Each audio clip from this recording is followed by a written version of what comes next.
Whoa! Did you feel that? The feeling of your hair rising on the back of your neck? If you find a thrill in being a little frightened, buckle up your seatbelt and check the batteries in your flashlight, because the state of Iowa has enough urban legends to explore until your hair turns white. Whether you believe in them or not, all fiction stems from something truthful. Here are some of the scariest myths and urban legends from the Hawkeye State.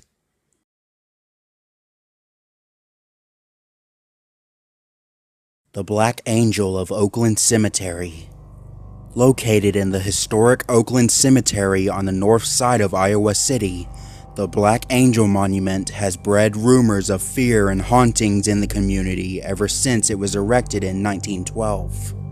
What really started to turn attention towards the Black Angel is that it wasn't always such a dismal color, and in fact was originally a golden bronze.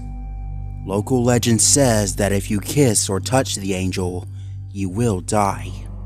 It is also rumored that if a pregnant woman walks beneath the statue's stretched wings, she will miscarry. Somewhere down the line in its history, perhaps caused by some evil acts of the bodies it stands above, the Black Angel became just that, blackened, and effectively memorialized itself as one of the most known urban legends in Iowa. Stony Hollow Road. As the story goes, a young woman by the name of Lucinda waited by the cliffs that line Stony Hollow Road in Burlington. When her lover failed to show up to run away with her, Lucinda took her own life by jumping off the cliffs, and her ghostly spirit remains on this roadway to this day. Some say that her lover's carriage got stuck in the mud.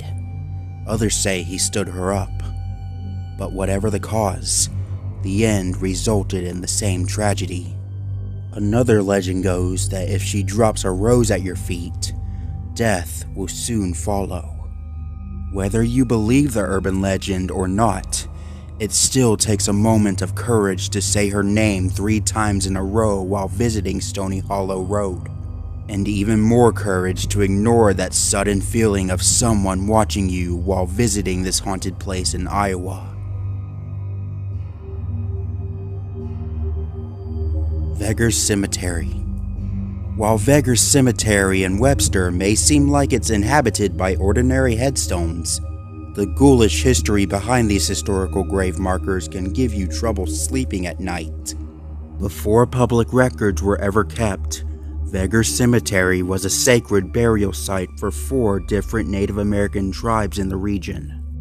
When pioneers moved into the area, they moved and effectively desecrated the burial sites to make room for their own dead, setting up the pieces for a truly haunted location.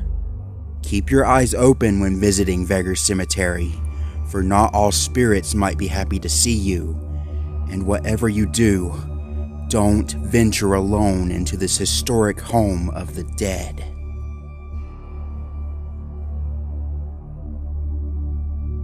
The Valiisa Axe Murder House. The 1912 mass murder and bludgeoning deaths of the Josiah Moore family and guests is no urban legend. This eerie and incredibly morbid crime did in fact take place in the residence that today is known as the Valiisa Axe Murder House, and to this day the gruesome murders have not been solved. The home has gone through multiple owners and multiple renovations, and now it is open for tours and overnight stays. Guests have had a myriad of crazy experiences in the house, from lights turning on and off at request, EVP captures, cold spots, and more. It is arguably the best documented and possibly most haunted location on this list, or even in Iowa. Lover's Leap. Take in the beautiful view of the Mississippi River atop Lover's Leap Outlook in Elkader. Just don't get any ideas. This scenic view gets its eerie name from an incident that occurred there in 1831 that involved settlers, Native American tribes, and a forbidden love. The story goes that around 1831, the Millville family lived above Dubuque. Their son Lou not only found companionship among neighboring Indians, he was particularly friendly with Chief Gray Eagle and his beautiful daughter, White Cloud. Millville knew the Indians had a lead mine some distance from Dubuque. Against the advice of White Cloud, Lou followed two braves into the wilderness to learn the secret of the mines. Far up the Turkey River, he was discovered and captured by the Indians.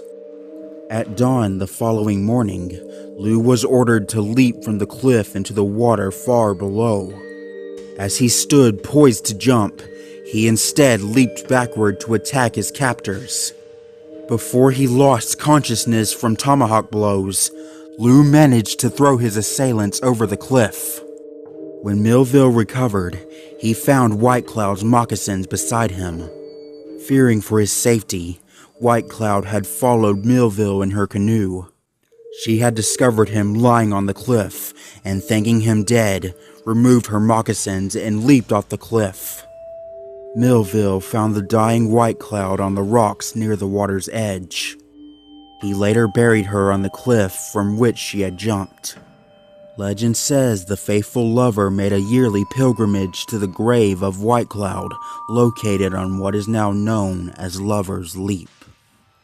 Reminiscent of Romeo and Juliet, the story doesn't have a happy ending.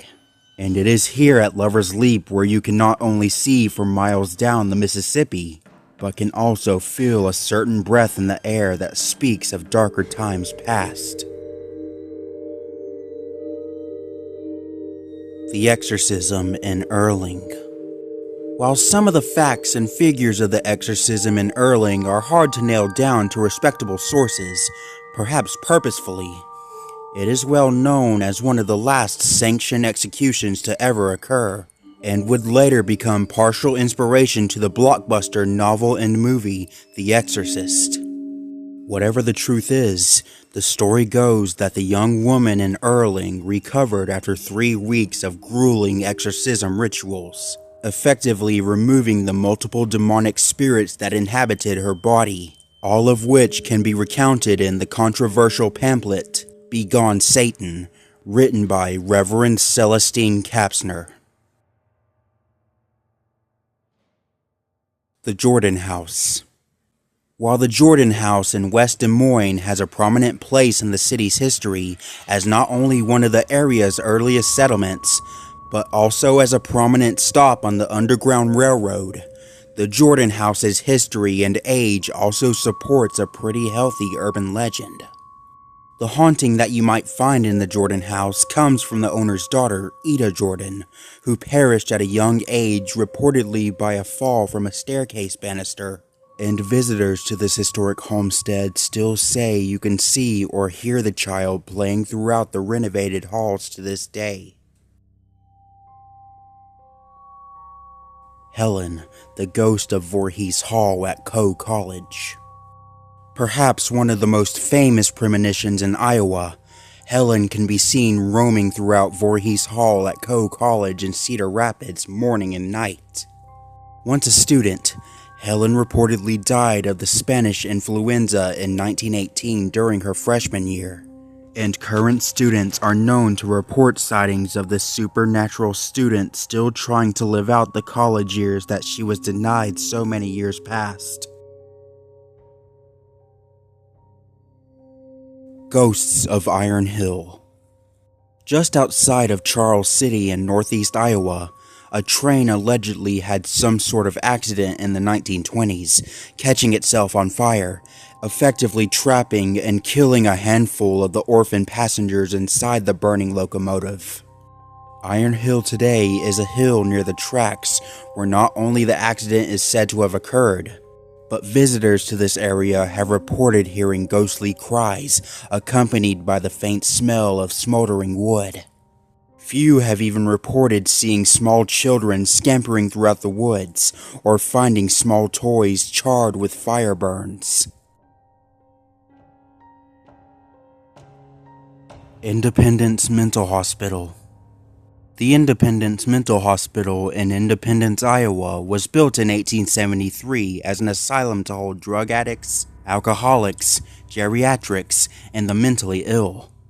It still continues to operate as a psychiatric hospital today, and it includes a museum to teach about the olden days of the institution. But there is another, more spine-chilling side to this hospital. People who have toured the unused wings of the building report hearing whispers and feeling cold drafts. People who work in the hospital tend to avoid these parts because they have heard disembodied voices and screaming. Van Meter Visitor. Let's go back in time to Van Meter, Iowa in 1903. You look up and see something looking back at you from the top of a building. But what is that? You've never seen anything like it before.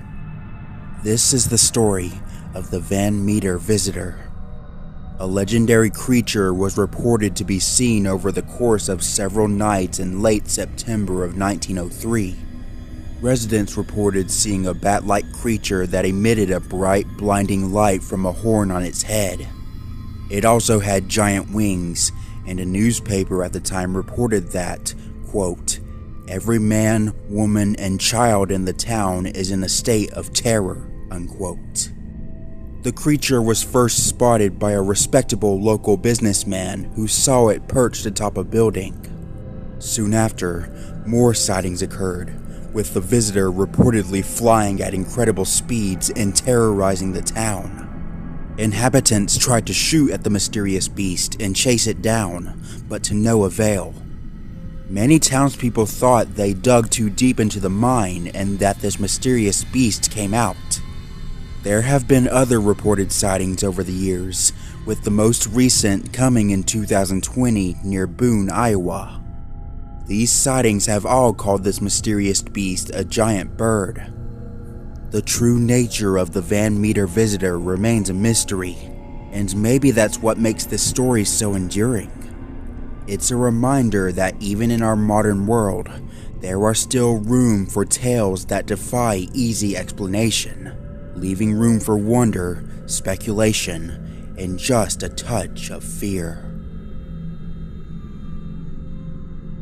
The Devil's Chair. The Devil's Chair in Guthrie Center, Iowa is a cement cast chair located in Union Cemetery. And this evil sitting spot is said to be very active when it comes to hauntings and communications with the dead. Many groups today will tell that the urban legend goes that if you are truly psychic and sit in this chair, you can and will hear the dead speak to you aloud. It's situated between two graves and is unmarked as belonging to either. Local legend attaches bad luck to it, intimating that to sit in the chair courts that bad luck for oneself. While the cemetery itself was established as a private burial ground in 1885, the legend of the chair only goes back for approximately 30 years. The tales often tell of encountering strange smells when the actual devil is near. Many believe that he only sits upon it on Friday the 13th and Friday the 17th of any given year. The legend goes that if you go to this cemetery, he will appear sitting on his chair at 3 a.m. To sit in this chair, many tell that if the devil likes you, he will convey to you magic or psychic powers, but only if he has a great use for you. The Haunted House in Clarion. There is a legend about an old house in Clarion, Iowa. The legend says to go upstairs and pick up one of the old photos on the ground, then take it home with you and sleep with it. When you wake up, the photo will be gone. And when you go back into the house, the photo will be back on the floor in the exact same spot where you found it, and there will be a dark figure in the picture. The history behind this house is that there was a family of 6 living there. The father, mother, twins, an older brother, and the oldest daughter. It all started when the mother had an affair and filed for divorce. One day, the mother was about to leave, Then the father said, "If you leave, we all leave." The father then lit a match and burnt his arms, then threw the match to the ground. At this time, 3 daughters were there, and the son was gone. The father died. The mother died. The twins were in the 2nd story and ended up jumping out. Unfortunately, they died from their injuries. The oldest sister made it out alive, but then she went out back and hanged herself. The son was the only survivor. Here is one experience from a girl whose name I'll be keeping anonymous. Okay, this place is not that far away from my house. This place and my house are about 10 minutes away from Clarion. I've always seen weird movements over there. One day, my friend Elizabeth came to spend the night and had another person come too. His name was Landon. When we went, we lit a couple of matches, and about 5 minutes later, Landon saw a little girl walk by. Later on, he saw another little girl walk by my house. Then I kept seeing strange movements. Elizabeth came back over a few days later, and we lit matches to see what would happen. And we saw a whole bunch of shadows and orbs. Then we saw a fire in there. Not too long ago, on the night I saw the orbs and shadows, I also saw flickering lights around my own house.